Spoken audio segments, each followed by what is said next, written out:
What is going on, ladies and gentlemen, boys and girls? You are on the sidelines with the Sideline guys. And today, I have the honor of having this man to my right, my guy, one of the OGs of the Sideline guys. The reason why I'm fucking here in the first place, right? There is no me without the proverbial we, the guy that makes your girl drool in her shorts, my guy, Julio. What's going on, bro?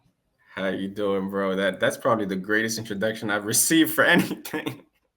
Let's fucking go, bro. I gotta make sure I come ready and set the magnitude because we got a fucking special guest here, bro. We got a lot of awesome boxing matches to talk about, and man, I can't wait to dig right into it. But it's only right that you let the people know where they could find you on socials before we get started. Yeah, absolutely. Again, thank you for having me, Chris. My name is Julio, and you can find me on socials at droll_shorts, DROLL_shorts. Yes, sir. You see the at is right there. And just to give you guys a little rundown, we're going to be talking about some fights that already happened just because I haven't gotten his perspective and it's still very much in the news. That one being Devin Haney versus Ryan Garcia and all the fallout from it. And then, of course, we're going to be breaking down the biggest fight of this weekend, which is fucking packed full with fight cards. We got Tyson Fury trying to become undisputed against my guy Oleksandr Usyk. So I can't wait to break that all down. Before we get into it, make sure you follow the brand at OTS Media on all social media platforms, OTS Media Co. on YouTube, and most importantly, if you got some time, follow your boy Negrong MMA. We got a lot of big things coming, and I'm trying to keep the workhorse attitude. And the more I see the response from you guys, the more I'm pushed forward to do so. So thank you so much for all your support. And with all the pleasantries out the way, God damn it, we get to talk about one of the best fights of the year so far. Ryan Garcia ends up defeating Devin Haney via majority decision. I just wanted to start right off the top. How did you feel about the fight in the present moment, right? Remove the drug tests, remove all that stuff afterwards. How did you score the fight, and who did you feel was the winner before the judges were announced? So you already know I'm a huge Devin Haney fan. He, along with Errol Spence, are my favorite boxers. So I every time I watch one of my favorites, I try to be as unbiased as possible and score it in favor of the other guy just to avoid any potential disappointment. With that being said, watching the fight, man, I was hurt. Just seeing my guy get caught with that left hook over and over was just so disappointing. I had it about 113, 111 for Ryan. I could see it possibly being 112, like that one judge had it. But honestly, Devin Haney probably won more rounds than Ryan did. And because of that, I had it being a lot closer than some people thought it was. Um, Obviously, Ryan had the knockdowns. He had really big moments in the fight, but Devin Haney did win a lot of rounds, which is easy to forget because of how dominating Ryan was in his rounds. Such a great shout. I said it on this show before too. I think if you could legitimately score that fight for Devin Haney, and regardless of all the knockdowns, the points don't add up, right? You got to score these rounds by round. But I could feel you. eh, it's really important to try to be as unbiased as possible, but then it also fucks shit up in retrospect too, because then you're like over correcting the steering wheel a little bit too. So I feel that dilemma when you're watching these fights. You're like, man, I don't want to taint the card, but at the same time, I got to give my guy credit too. Like it's a tough Right, middle ground. right, absolutely, absolutely. Yeah, man. So, with all that being said, obviously it's been fucking another whirlwind after the initial shitstorm that was the fight buildup. Now we find out that Ryan Garcia popped for Osterine. I am very familiar with Osterine, so I've got some interesting takes on this. But I'm curious on how you feel about obviously that result coming out and whether or not you think that impacted the fight in a true way. So that result was definitely shocking to hear that. And first of all, I think regardless of whether we know we're gonna see the results of his B sample July 22nd. May 22nd. That's when we'll know officially if he was positive or not. Um, Sorry, you broke up a little bit. But yeah, May 22nd, we'll see the results and we'll know that officially if he was positive or not. But regardless of if he comes back positive or negative, I think it's fair to say that this definitely leaves a stain in the sport of boxing. If he's I was super disappointed when this came out for that reason, because I'm a big advocate for the sport of boxing. A lot of people have been saying boxing is dead, and I always argue, no, you've just been sleeping, because boxing has been well and very alive over the past 3 years, going back to maybe Tyson Fury versus Wilder one.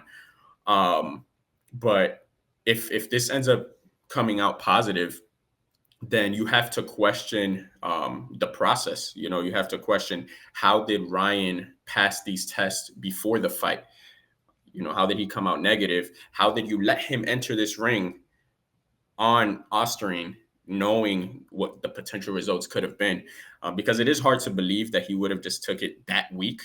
If he was on it, chances are he had been on it for a while and somehow was able to get past the testing process. So you got to question the process. But then if he's negative, then you got to question the people that are behind the scenes. Is this there's definitely some conspiracies? Are they trying to taint Ryan's name? Or are they just trying to help Devin? So it definitely looks bad on everything that's been going on. So yeah, I was very disappointed to hear once this happened. Now, to answer your question, I do believe that this could have definitely played a role in the outcome of the fight. Um, Starting with the fact that Ryan came in 3 pounds overweight to the initial weigh-in. A lot of people argued, hey, 3 pounds is nothing. That doesn't mean anything. Haney probably weighed in heavier during fight night. Um, One thing people got to understand is that Ryan coming in 3 pounds overweight has the advantage that he got has nothing to do with being heavier, and has everything to do with the weight cut itself. So those last 3 pounds are really the hardest to lose when you go through a weight cut. People think it's just 3 pounds, but you got to realize you've already cut down maybe 20, 25 pounds in the case of Haney and Ryan. These are both big guys. Then on top of that, you got to lose an extra 3 pounds. You're putting yourself in a state of deep dehydration, starvation, very weak.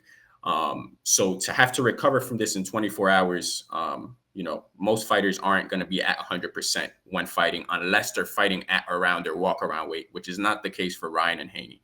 So you combine that now with the fact that Ryan was on Osterine, you got to take into account that one, Ryan is closer to being at 100%.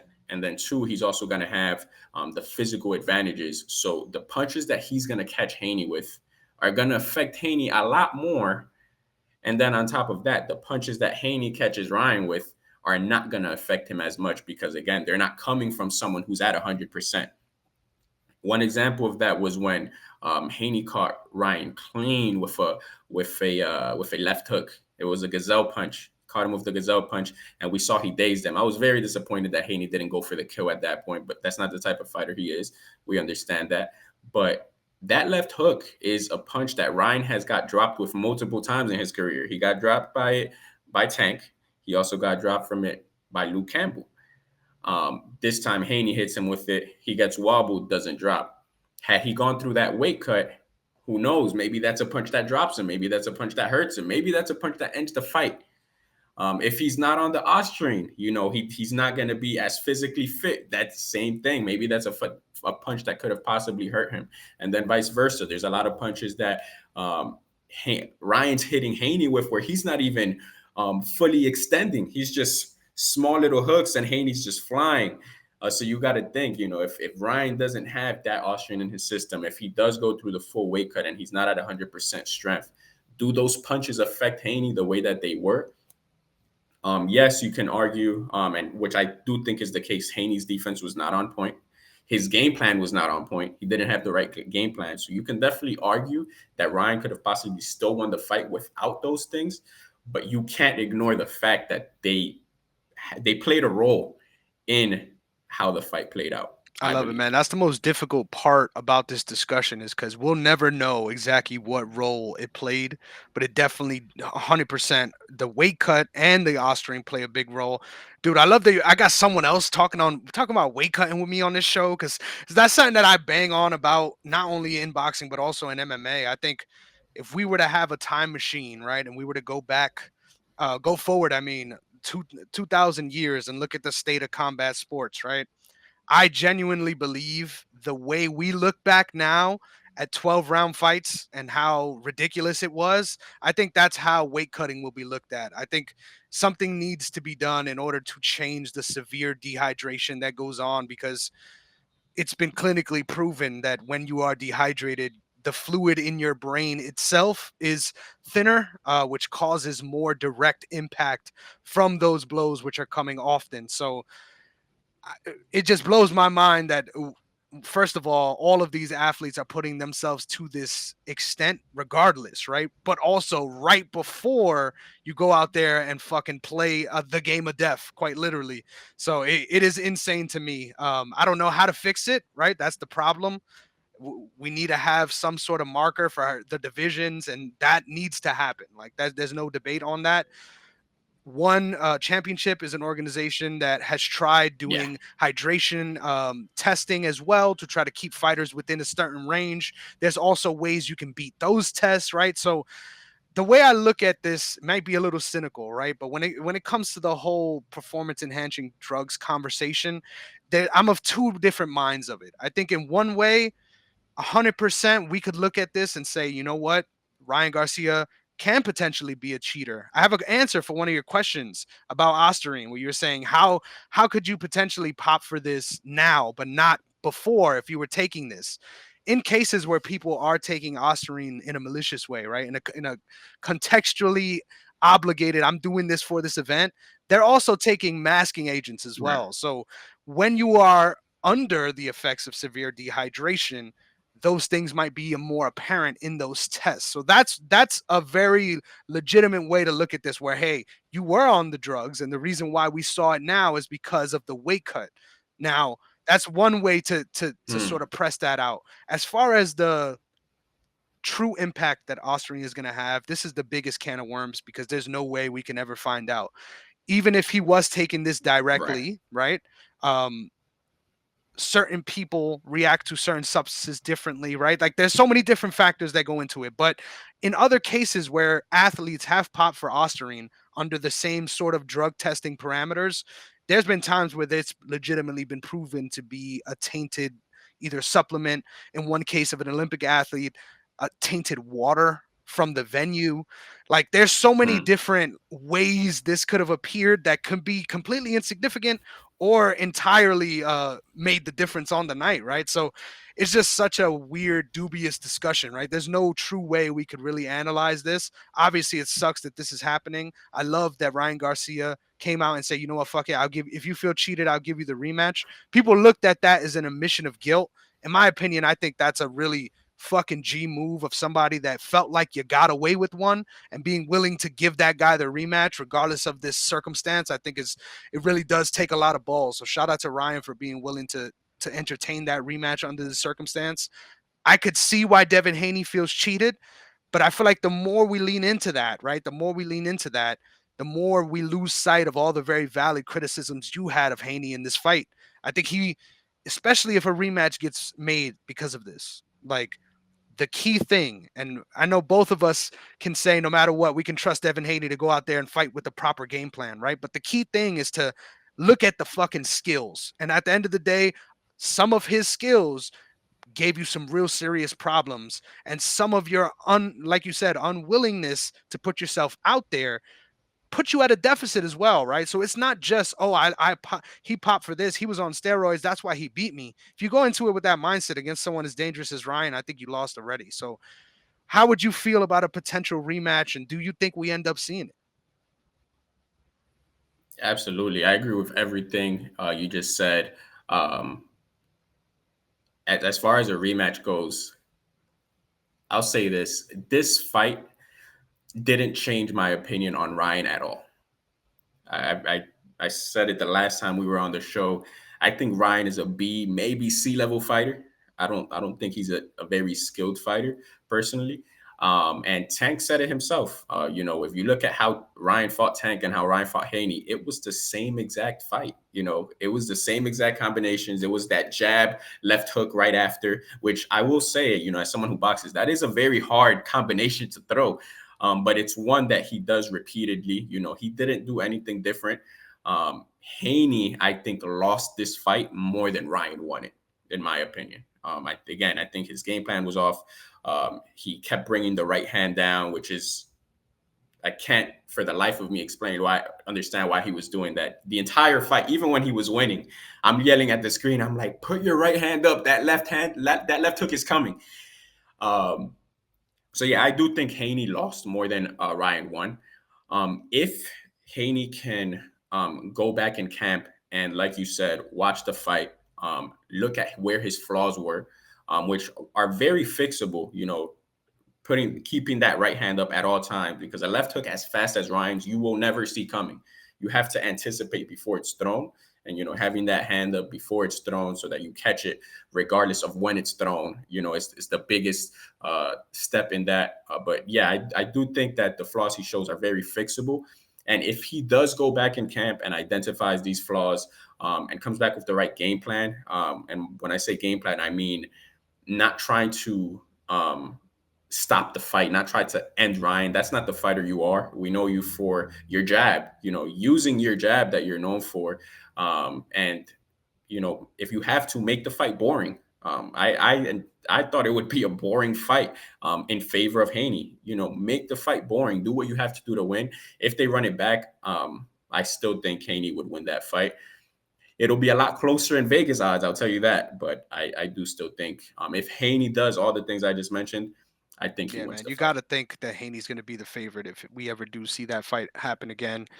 And I agree. I think there's a lot more minutes that we can watch back on that tape and say that Devin Haney was outclassing him versus the moments where obviously he was overpowered and caught.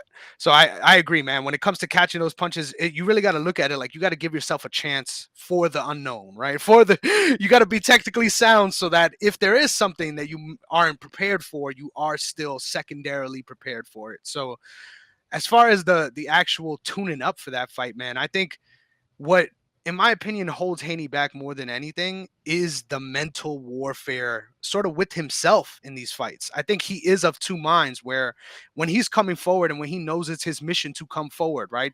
Let's think back to the Lomachenko fight early on in those rounds and what he was able to do to the body. Like, he is a destroyer, but also a very calculated fighter. And I think in this rematch, if he can find the right balance, right, of picking your spots and knowing when to take the fight out of the fight, but also knowing when to pursue and move forward, that's the true development, in my opinion, that he needs as a fighter to really put him in the discussion with those top guys at 140 and 135 if he ever gets back down there. I just think he needs to not only bridge the gap as far as being willing to be a little more aggressive when things are being effective, but also just learning how to take advantage of your advantages. Like, at a certain point, you already Yes. have shown that you are the superior boxer in this fight. Don't even let him get him a chance, man. If he is swarming, if he is landing, just get the fuck out of there. Reset this. And I thought he could have also benefited from clinching more in this fight. Obviously, Ryan Garcia was the one that got a point taken for the exact same shit. So there's so much to talk about with this fight and moving forward. But I agree. I think if any of these guys has the bigger upside, it is Haney. But I disagree with you a little bit, man. I think Ryan Garcia did show a little bit more activity with his right hand, which is definitely what is needed to unlock his game. He it's just so reminiscent once again of Roy Jones Jr., right? Like, if you're gonna get your one trick out there, because goddamn it is cool as fuck. If you're gonna get it out there, you might knock these guys out, but you got to learn how to bridge the gap with that right hand. And I thought he showed signs that he's working on it. Showed signs that he's working defensively, even though he's very much so either offense or defense, which I think is not a good spot to be in, right? You got to be able to blend those two. Right. I love Haney's game because he does that. But if he's able to really learn when to put the gas, but also be able to preserve at 140 specifically, I think he's going to be the one that remains with the belts in the long run. But crazy outcomes, man. Yeah, absolutely. And to allude on what you said, yeah, shout out to Derek James, man. Derek James has been doing a phenomenal job with his fighters throughout the years, and I got to give him a lot of credit for what happened that Great night shout, too. 100%, man. But we're salivating. It's only right. We got to get on to Riyadh, baby. Everyone's been talking about this fight for years, right? But the fact that we've gotten this booked and fully almost there, right? We're a week and a half out, and then unfortunately Tyson Fury had that cut on his eye that postponed this one. Yeah. I think it really changes the discussion of this fight because all of these things in context, this is a completely different buildup than the initial buildup, right? We've gotten a full camp basically for each other before we gotten to prepare for this one. How do you think that affects the way this fight looks? Well, for one, I think just physically, if you look at Tyson Fury now, he looks to be in the best shape that I've ever seen him. He looks very fit. He looks muscular. He looks lean. Um, that extra time he had obviously contributes to that. So obviously he had more time to work out. He had more time to diet properly. Same goes for Usyk. He had more time to work and spar with tall opponents, which obviously is most likely going to be a challenge that he has to overcome. So I think that extra time that we got, although it was a little frustrating to have the fight pushed back, as for us as viewers, is going to end up paying off because I do think we're going to get a much better fight, um, both as a chess match, but also potentially as a brawl as well, because they've gotten that extra time to study each other even more, to physically prepare more than they had before. So I think it'll end up being an even better fight than it would have been if it happened when it was supposed to. It's a great shout, man. I'm really stunned by this fight because I've been so pumped for it for years before it was even announced. So, Years, and as we get closer, right? right, it's just right around the corner. What really gets me excited about this fight is 100% either guy of winning this fight does not surprise me, but also this fight being entertaining, this fight being one-sided, this fight being fucking boring. Like all of these things are on the table, right? Like there's so many different ways this fight can go. I know it's tough. I know it's hard to pick an angle, but I gotta ask you, Julio, who are you feeling confident in if you had to risk the house, right? If you're betting the farm on one of these guys, who is that guy, and how do you think they get it done? First of all, if I have to bet the house, I will not be walking into that bank confident at all. I would definitely be very nervous to do this, but if I did have to bet on somebody, I'll probably bet on Fury. It's I've said it before. The physical advantage that Fury has against most heavyweights is insane. He's almost 7 feet. He walks around at 270 pounds. That in itself is a very hard obstacle to overcome. Then you factor in the fact that Usyk isn't necessarily a power puncher. He's not necessarily a knockout puncher. So you have to ask yourself, how is he going to keep someone this physically gifted away from you? What is Usyk going to do to prevent Fury from doing what he did to Wilder and just leaning on him, tiring him out, tiring his legs out? So when considering things like that, it's kind of hard to not bet on Fury, but have to give Usyk a lot of credit because he is a master boxer. He has phenomenal footwork. So I'm kind of answering some of my points here, but I can definitely see him circling around Fury, making Fury chase him around a bit, frustrating him. And then in the contrary, making Fury tire himself out, trying to get on top of him. So, yeah, Usyk definitely has all the abilities to make it a challenging fight for Fury. But I do slightly lean on Fury possibly winning the fight. Now, my heart is with Usyk. I 100% want Usyk to win.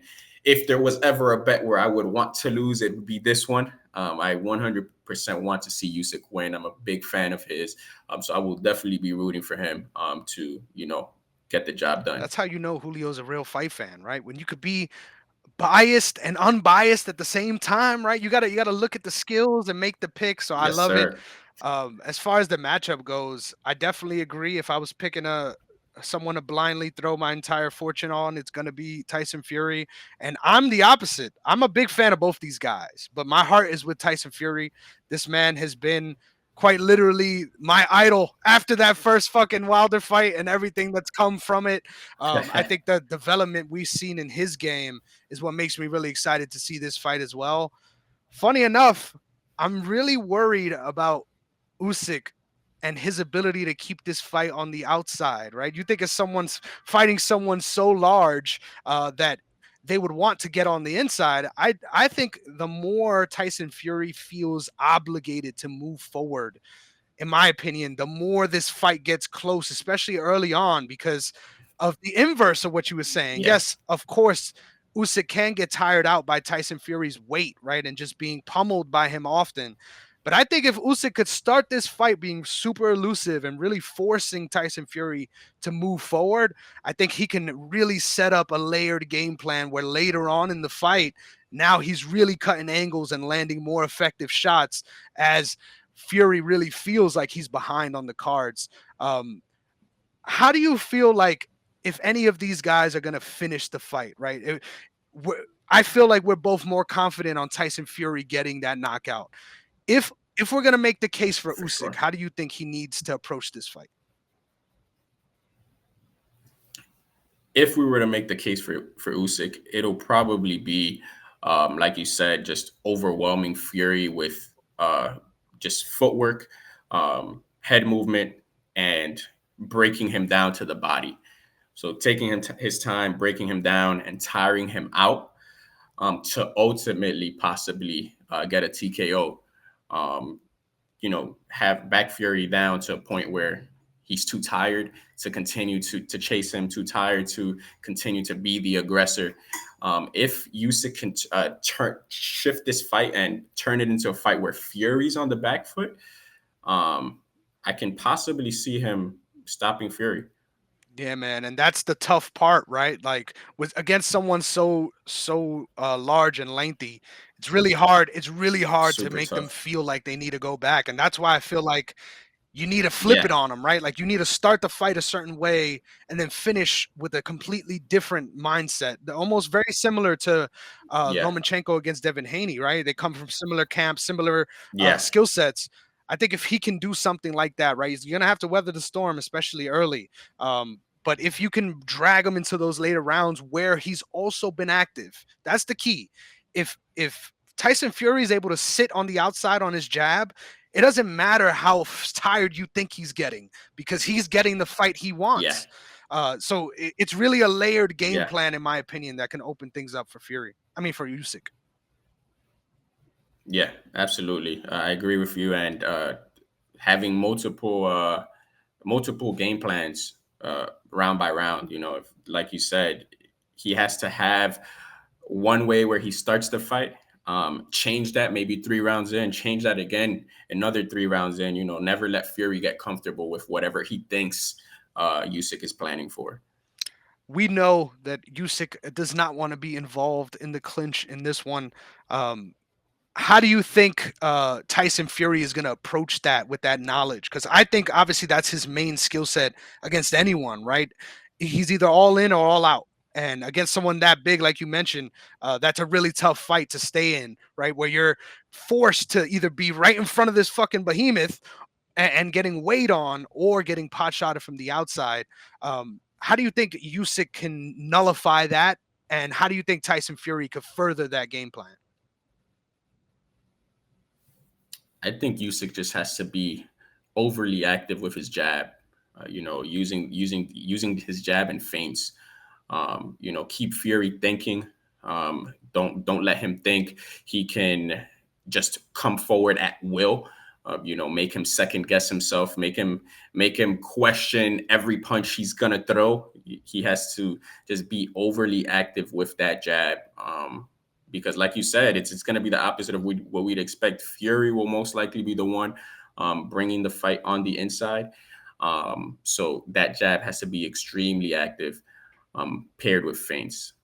Yes, sir. Another wrinkle that I love about this fight that really has me second guessing things every fucking time I think about it is that both of these guys are coming off of performances that really begged a lot of questions, right? We're wondering about Yeah, Tyson Fury and his fitness. Obviously, he's answered some of those questions just with how he's looked, but still got dropped very hard by Ngannou in that fight, and it was a very competitive fight.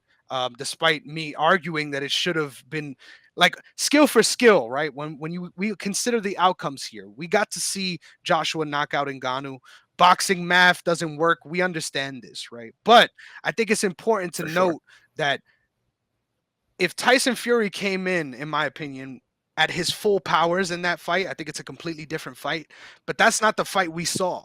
Yeah, And you could argue the same exact thing for right. Usyk in his last fight as well, where he got hurt to the body, called it a low blow. I don't think it was a low blow, right? We could be honest here. It was a low blow, but not to the nether Right. regions. So how do you feel Right. the chinks that both of these guys are showing in their armor affects this fight? I think these affect Usyk more than they do Fury. Specifically because, like I mentioned earlier, um, Usyk is not necessarily a power puncher. And I think that's the biggest threat to Fury. He's been dropped multiple times throughout his career by multiple fighters. And that's really what, if anything, has ever made him hesitant to enact on his game plan. It's been, a power punch. Usyk, on the other hand, like you said, very debatable, but that shot was not really a low blow. So you got to question his endurance and how he can take a body shot. If I'm Fury, I'm gonna go for the body and I'm gonna test that. And if it's true that Usyk can't take body punches, then it's gonna be a long night for him. So to your point, I think that small glimpse that we saw from Usyk in his last fight gives Fury a lot more room for opportunity than the opposite. Than Ngannou dropping Fury. I don't think Usyk can drop Fury. If it happened, I'd be very surprised. But I don't think the threat is there in the way as the body punch threat is there for Usyk coming from Fury. Such a great point, man. I also question how successful Fury can be with his jab, specifically because of how good Usyk is with his head movement and movement on the outside. Period. Yeah, Um, so if we see a world where he can't establish that jab either, as the fight continues to go on, that really changes things too. So man, we going back and forth both sides. I think it's only right now though. yeah, We got a nut up or shut up, right? It's time to make the actual prediction. I am gonna wear my bias here. I'm gonna be very transparent about that. I'm gonna be picking Tyson Fury to win via decision. I weighted this back and forth. I felt like TKO or mid rounds. I felt a lot of different things, but ultimately I'm going with the decision because I just have so much respect for what Usyk's going to be able to accomplish in this fight too. I won't be surprised if we get another majority decision where we got a draw in the midst. I think it's going to be a very close fight with definitive moments from each guy and clear rounds, almost like we had in Haney Garcia, where one guy is having this clear advantage. And then there's other rounds where it's pretty clear, even though it wasn't dominant, that one of those guys won it. It's going to be a tough one to score, but I'm going with Fury by decision. yeah. I agree 100%. I also have Fury by decision, but I do think it'll be a very close decision. I agree with you, potentially majority or even split decision. And with that, I just want to put it out there. Boxing fans can be very toxic when we see these close fights and calling fights a robbery and things of that nature. I feel like we may see that a lot if Fury wins. Fury definitely has a lot of haters. So if he does win a close fight, there might be a lot of people saying, "Oh, Usyk should have won. Usyk had better moments." For those of us that watched this podcast before the fight, just when you're watching the fight, keep that in mind that each round is scored individually, and regardless of who has better moments in specific rounds, that's just that round. I think it will be a close fight, and again, if it's a close fight, it can go either way. And that's the type of fight that I think we're going to be in for. One of those where it can go either way, and there will possibly be a lot of controversy with how it's Whew, judged. I'm fucking excited, man. I came into this fight talk looking forward to this fight already, and now I'm even more fucking pumped for it. So let's go, Julio. It's Yes, only sir. right now, though. I put my guy on the spot, right? There's a lot of good fights coming up the rest of this year, and I agree with you, man. Boxing has been delivering consistently for the last 3 years, like fucking USPS. But can they keep it up? If you ask me, boxing had its best year in 2023, and god damn it, it looks like 2024 might even be better. Shout out to fucking Saudi because they Yes. felt like they single-handedly changed the game. Yeah.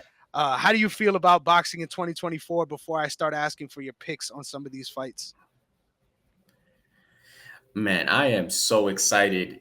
It's almost getting to a point where it's getting overwhelming keeping up with all these fights. Like, a few years ago, it was so easy. Oh, yeah, we have a big fight in 2 months, then we have another one maybe at the end of the year. But now it almost feels like there's a big fight every weekend. Um, you know, we have Serrano versus Taylor too. One I'm super excited about. I know you are. You representing Puerto Rico. I don't really care for Jake Paul versus Mike Tyson, but that undercard in itself has a few fights that could be main events. We got Benavidez fighting, making his 175-pound debut. We got Tank versus Frank Martin, which I think is going to be a great fight. And people don't really know who Frank Martin is, so they're assuming Tank is just going to wash him. We got Bam versus Estrada in the lower weight classes. We got so many fights coming up, and it's a great time to be a boxing fan right now. It's an Dude, I amazing time. knew that I didn't have to fully vet you on a lot of these fights I was going to ask you about because, god damn it, we deep in this game, baby. There's so many different fights that you Yeah, touched on that I'm going to be asking your opinion on, and in as brief as a fashion we can make it, because there's a lot we got to get through here. But let's start off yeah. with Josh Taylor, Jack Catterall coming next weekend, May 25th, out of Leeds, England. This is a rematch. Who you got and why? I got to give it to Catterall. I think he would. That's one fight where I think he got robbed. I do think he won that fight. There, if I'm not mistaken, there was a knockdown that wasn't counted as a knockdown. Taylor was deducted points at some point. Catterall did get scored knockdowns, and still somehow didn't get the victory. So I do feel like this time, Catterall is I going to love get it. it Both done. of these guys really improved since that first one too. So I'm leaning Josh Taylor a little bit. I think there's going to be a lot of different Hmm. adjustments made since that first fight, especially of the damaging shots. But man, definitely a close fight, and I love that. Matchmaking wise, it feels like two guys at the same part of their career, which is always good to see. Always good to see. Absolutely. Next up, it's only right we move to June 1st, a fight card that was much deeper a couple days ago. But now we've got other things to look forward to, right? We got Deontay Wilder at the top going up against Zhilei Zhang. This is the one that I'm going to ask you for a pick on this card. I know this was our co-main a couple days ago, god damn it. But how do you feel about this heavyweight tilt? Man, well, I'm a big Wilder fan, have been for a long time, but it's hard to overlook his last performance. He he looked hesitant against someone who isn't known to be, a knockout puncher. Um, Zhang is. So again, I'm a Wilder fan, but I think Big Zhang's gonna get it done this one. Damn. Yeah, both of these guys definitely touted for their power, but no one has that fucking Wilder power. But I'm gonna be real. I've said it on the show before.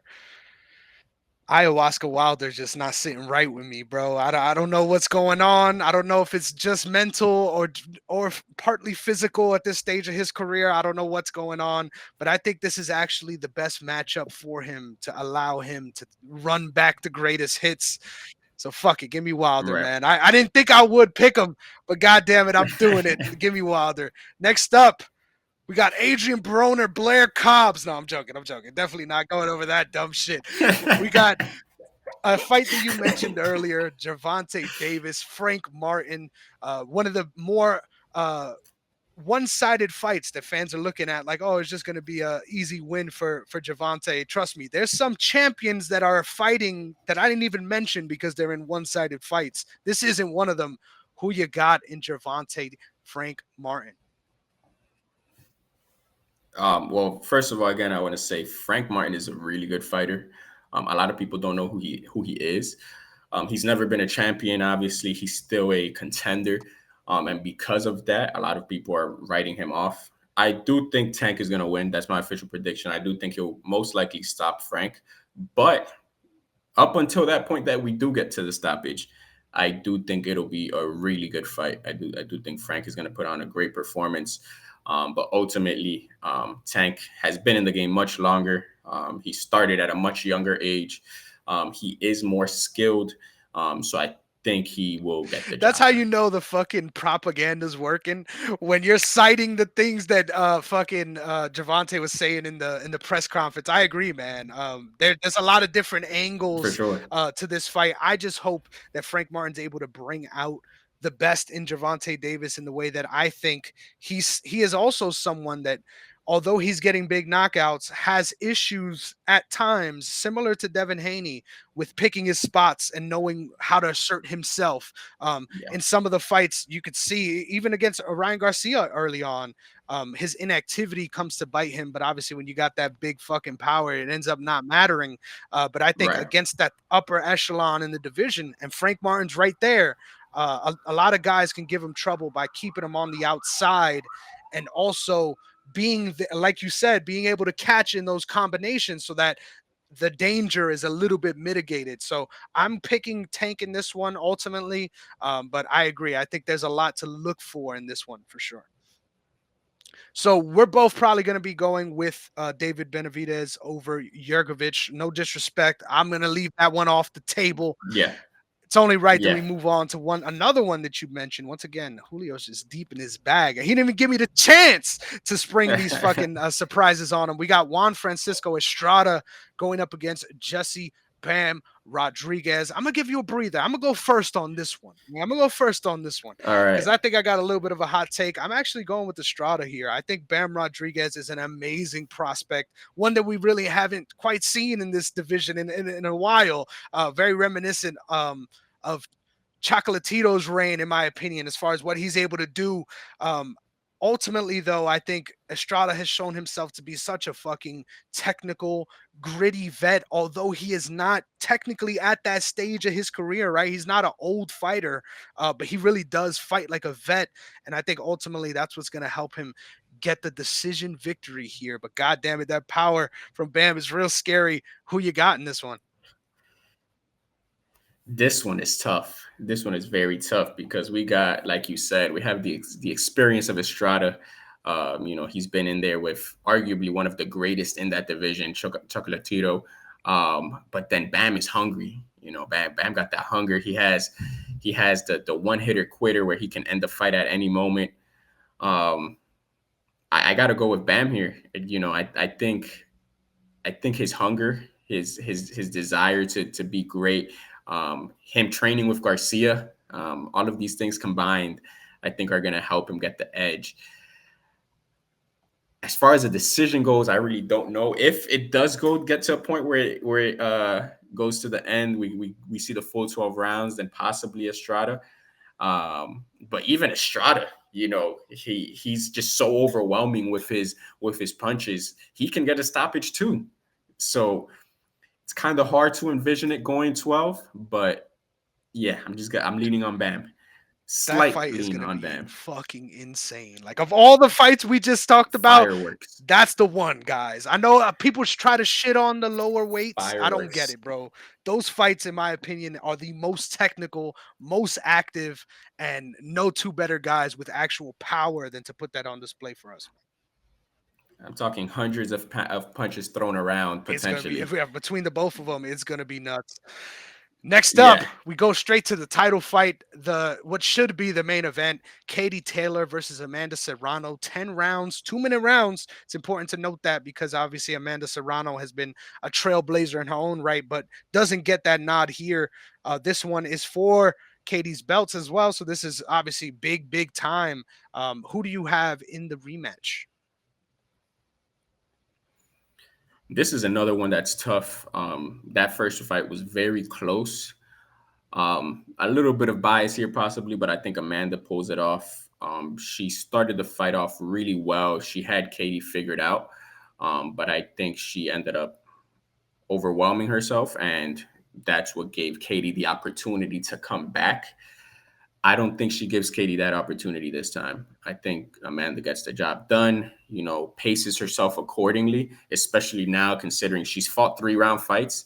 I think that's going to give her the ability to really go all 12 rounds at a consistent pace and Oof, get the I'm job so done. hyped for this fight. I'm not gonna lie. One wrinkle that has me feeling away is I think both of these ladies are past their prime, and I think this one's really gonna come down to Yeah.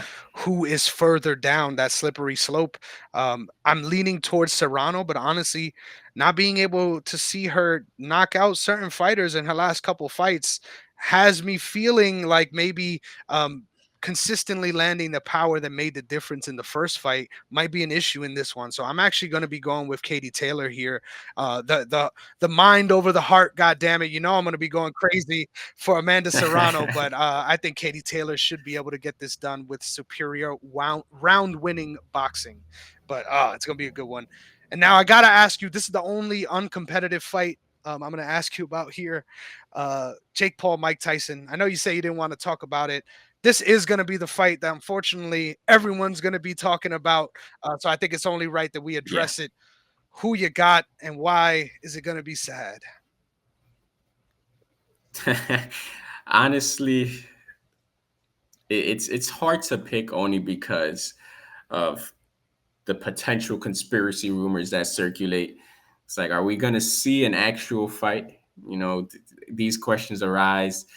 Um, I'm a huge Mike Tyson fan, one of my favorite boxers of all time. But it's hard to not overlook his age. We saw when he fought Roy Jones, he definitely gassed out. Um, so it's hard to imagine him being able to go the distance at a pace where he's been able to go at earlier in his career, when he was in his career. Um, but then again, he's Mike Tyson. So, definitely can possibly see him hurting Jake. But ultimately, I think age is going to play the biggest factor. Um, I don't think Mike Tyson is going to be able to keep up physically. And, we're going to have to see Jake Fuck, possibly win this man. one. That's why I hate this shit so much because if it was anybody else, I don't think I'll be as upset. But I'm going to be real here, man. I think the best chance that we have of Mike Tyson coming out the victor in this one is if Jake Paul just goes out there thinking he can knock him out. I think that's the only way Yeah. we actually have a chance for some happiness here. I think this is going to be fucking sad, and I think Mike Tyson's probably going to get knocked out, which is crazy to fucking say, right? The words coming out of my mouth don't even Yeah. feel right, god damn it. But yeah, that's why I hate this fight, man. Anybody else, I wouldn't be this annoyed by it, but because of the profile it's going to have and the amount of casuals they're going to not really understand and then be completely shocked by the reality of things. Imagine asking anybody else to do this and this being acceptable. I think even other heavyweights that had less of a career than Mike Tyson, if we saw them in this position, we'll be like, oh no, please. Like, why the fuck are we doing this? It's only because of the stature that Right. this is even fucking allowed. But obviously hoping for the best here, but goddamn, I think Mike Tyson's gonna get knocked out, and I might throw up. Yeah, I will just give a quick shout out to Jake though. As much as I don't want to see him win this, and as much as I don't really give him that much credit as a professional boxer, I love what he has been doing for boxing. He's been doing a great job in bringing up prospects. He made Amanda the first female millionaire in the sport. There are fighters that we possibly wouldn't have known of if it wasn't for what he's been doing with MVP promotions. And he also puts up and coming prospects up against one another. They risk their zeros very early. So I think the prospects that are going to be coming out of MVP, if they do come out to be, undefeated, their zeros will weigh a lot more than some of these top ranked zeros where they're fighting no names, people that we've never heard of, because they're going to be up against real competition coming up. So, shout out to Jake Paul for what he's been doing as a promoter. I think he's I been doing love you great on that highlighting end. that because I think we might see a much longer career in boxing as a promoter than we do as a fighter. Everyone's sort of waiting on the cash out, right? Since he started, it's like, all right, this is probably going to be the last one, right? Because what else the fuck is he really going to do? He's not going to really fight someone like Canelo. That's how everyone feels, right? I won't be surprised if we get there someday, honestly. I think another part of a shout out that he deserves is not just putting a big spotlight on boxing, but also showing what can be done. I think what he has accomplished, whether or not he's looking juicy or not, I definitely think that he is someone that has shown what hard work can actually accomplish somebody in this Yeah. sport, which is crazy to think about. He's consistently overperformed and really shut me the fuck up in a lot of different fights that he's had. So can't hate too much, especially when he's doing good things on that side of the sport. So uh, always going to be rooting for him in that context. In the fighting context, bro, I need this and I'm not going to get it. So it's going to be even sadder, bro. So fuck. But Right. next up, Right. the last fight on this list, and you're going to know I left out a lot of fucking title fights here, right? Left out a lot of title fights, Definitely. but Yeah. I think this title fight's on this fucking card, and I think this is the best fight on it. Tim Tszyu, Virgil Ortiz Jr. 12 rounds on the undercard of Mhm. Terrence Crawford versus Madrimov. Fuck, man, that's a main event fight right there, if you ask me. That is a main event fight right there. I'm more excited for that one than Terrence Crawford. That I'm excited for that entire undercard. Like you said, there are so many good fights on. Oh my gosh, that has the potential to be the greatest card I've seen Mm. ever. It's insane. As far as that fight goes, man, I'm gonna let you Ooh, go I fucking first. love it. Bro, I'm gonna be real. I felt like Tim Tszyu deserved to win his last fight. I thought that was a fight that got shrouded in controversy because of the cuts and definitely changed the way a lot of people should have judged that fight. All things being considered, though, both of these guys are a very interesting matchup for each other. Obviously, Tim Tszyu, I think, really is going to get the win here because of his experience edge. But what fucking breaks my heart here is no matter what, say what you want. I think both of these guys deserved a couple more before we got this fight. Um, but I'm actually gonna be picking. I can't believe I'm saying this, bro. I can't believe I'm saying this. I'm actually gonna be picking Virgil Ortiz here. I think this is gonna be his star-making moment. I think this man is a dynamic athlete on a level that we haven't really seen out of Tim Tszyu, although he's the superior technician. I think he's gonna catch him, bro. I'm picking him to win by knockout. Yeah, I honestly that's not a bad take at all. Man, this one is tough to pick. Um I think one thing we can agree on is that it'll be an amazing fight for sure. Both these guys can pop, both of them can box, both of them come forward. Um but yeah, this one is really tough to pick a winner. If I had to lean on one, I agree with you. I'd probably go with Virgil. More so because I do expect for them to exchange in this fight. And in those exchanges, Virgil has more of that one hitter quitter than Tim does. Tim, I think, is more so volume. Um, but Virgil, I think he has that just one punch that can end the fight And if they're going to be exchanging the way I think they are, I can see Tim getting caught with something that is going to change the trajectory of the fight. Um, but it can also happen the other way around. So this one is tough to really pick a winner. But if I had to lean anywhere, I agree with you. I'm gonna go with the youth of Virgil. I hate that he's on Golden Boy. I really don't Everything like about Golden Boy, but everything about that fucking clown with the fishnets, man, just pisses me off, bro. And the fact man, that Ryan Garcia man, had success is has nothing to do with Golden Boy. Like legitimately at terrible all, promotion. But at I'm gonna all. let you lay out on these pieces of shits. Go ahead, bro. No, like it's crazy because I loved Oscar as a boxer, man. Like I was such a big Oscar fan as a kid, but as a promoter, he talks too much. He I, I could ramble on about him forever. He contradicts himself. Seems like he cares more of what's happening outside of boxing than in boxing many times. But yeah, I hate that Virgil's on Golden Boy because if he does win, Oscar's gonna feel like he's the one that won. Um, but nonetheless, Virgil himself, he's an amazing fighter. And I don't know if you heard the story of how he accepted the fight, Mm. which is hilarious. He was just gaming. He's on his game, had his headphones on. His dad walks in the room, is like, "Hey, would you be willing to fight Tim Tszyu? They sent a contract." Virgil takes his headphones out. He goes, "Yeah," keeps playing. And that's how the fight got made. It was as simple as that. Both these guys willing to fight anybody, and that right there in itself showed it. Forget the negotiations, forget all of that. Let's make it happen. I'm playing Call of Duty Bro, right now. I fucking love that. So If anything points to where this sport is headed, it's that shit. The fact that we got that fight, couldn't fucking believe it. Like literally, when I saw it initially, I'm like, why? Like, why? What are they gaining from this? I can't get it. But this is literally what we've been dreaming about, right on this side of the coin. And honestly, bro, this is maybe a hot take. I'm crediting MMA for this shit. I think obviously Riyadh and what Saudi Arabia has been able to contribute to the sport is the reason why it's actually happening.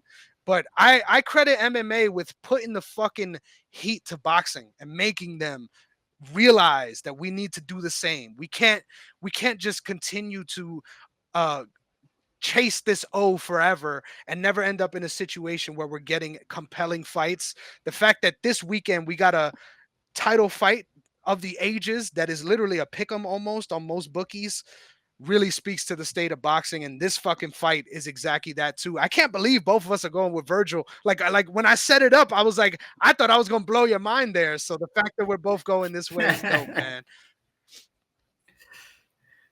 yeah, I agree 100%. MMA, Dana has, regardless of how people may feel of him, as a person, he gives us the fights we want to see. And I agree, that definitely had to have played a role in these fighters, deciding, let's make these fights happen. If there's one thing that I hope carries over from MMA is the way that we look at boxers when they do take their first loss, in which it doesn't happen in MMA. Boxers. I mean, MMA fighters lose all the time and keep their fan bases. We come back and see them in another big fight and still may have them as a favorite. Whereas in boxing, somebody loses. We just saw it recently with Haney. Everybody was calling him a bum. He has no chin now, and all this criticism. So that's one thing I definitely want to see carry over from MMA. Just understanding that you lose. It's part of the game. You win, you lose. It's really about how you come back from a loss that determines how great you I really love are. that, and it really is true, man. There's a lot to be gained from a loss, especially for a lot of up and coming fighters. I think a lot of the stuff that we talked about between Haney, between Javante, of these things that they're of the 99%, but to get them over, right, to get them to that 100, there's still things that need to be figured out. And sometimes it takes a loss to address those things, right? And obviously, a lot of people don't want to hear that. Nobody wants to go out there and lose. But at the end of the day, sometimes that's what it takes to really propel these fighters to the next level. And that's what we've seen in MMA, where sometimes these guys end up losing, like Francis Ngannou on his run to the title. And everyone's like, oh, the hype is gone. He lost 2 fights in a row. He lost a title fight and then lost his next fight and then came back to become the champ, one of the most dominant champs we've seen in MMA. So sometimes it's exactly what these guys need. And like you said, Yeah, should never diminish the way we look at them as a fighter, because at the end of the day, you could simulate the same fight 10 times, the exact same conditions, and it's going to come out 10 different ways. So the, you got to roll those dice in order to 100%. see what's coming out on the other side. Julio, I hope you had as much fucking fun as I did, because damn, I This was feel like we could go amazing. another 6 hours, bro. We could just keep throwing fights. Yeah, literally. For sure. This was a blast, man, Yeah. and it was awesome having you on. Why don't you remind them where they can find you again? Because God damn it, this guy knows boxing. Yes, sir. Again, you guys can find me at droll_shorts, DROLL_shorts on You all heard the platforms. man. Follow the brand. Thank you so much for sticking around, and make sure that you watch what's going to be an epic fight for the ages with epic proportions. And I can't wait to find out who's going to be undisputed at heavyweight. And next time we Yes, see sir. you, we'll know. So until then, you have a good one. Peace.